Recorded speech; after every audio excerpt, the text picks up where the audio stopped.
somebody who's a minister saying, please do not discharge the duty under the Constitution during such period as you are in custody of the state, whether that violates. I think we've got our ideas completely mixed up. We are looking like this is some privilege or entitlement. Once you become a minister, it's a privilege or entitlement. And how dare you ask me to go just because I'm in jail? And is that our new definition of democracy? Then I don't recognize this democracy. Maybe I'm too old. Mr. Salve, the law envisages several aspects of it. When you have gone through the bill, you have read the copy of this bill, what do you think really makes this bill, and can it really stand the test of judicial scrutiny? Well, I have some little experience of constitutional law. I do not see on what principle of law this should be struck down. How does it violate I don't know whether a minister in jail violates the basic structure or the basic morality of the Constitution, or whether a law which says if you do not get bail, sorry, you will not hold high office, you continue to be an MP, you continue to be an MLA, you will continue wherever you are.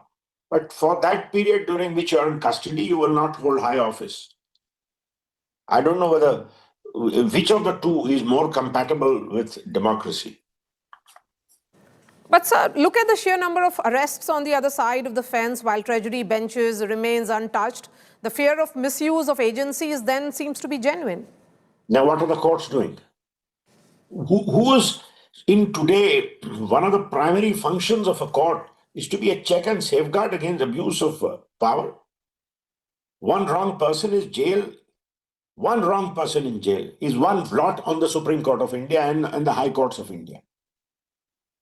The most sacred, in any democracy, the most sacred thing is the liberty of not a neta, is the liberty of a citizen. And that this debate, suddenly the neta's conscience is open to the draconian nature of the laws which they have all made. Only when they start losing office, I'm sorry, it is these people who have made these laws. And you have made these laws. If the laws are draconian, well, who voted for them? And our judges have upheld these laws. According to me, the PMLA judgment is horribly wrong, but it is a judgment of the Supreme Court. So, if what is sauce for the goose is sauce for the gander, it is good for the average citizenry of it. Hey, your heart doesn't bleed. Your heart bleeds when a neta is affected. We have suddenly drifted from a public duty to an entitlement. And that's a more fundamental breakdown of the basic structure of the Constitution. Let me give you some examples here, Mr. Salve.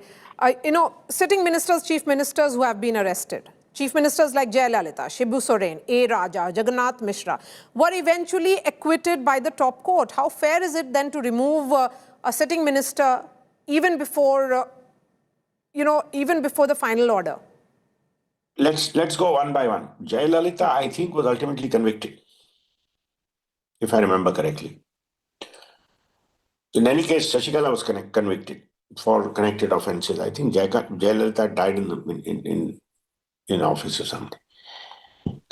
Shibu Soren was, I think, convicted. The other minister, Raja, was not arrested.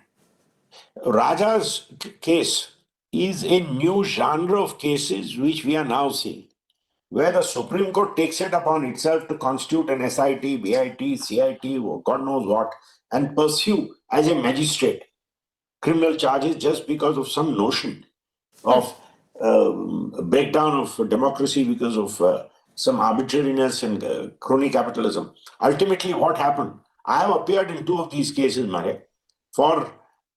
We only talk about Raja. Do you know what the Ruya family lived through for the bogus case against them?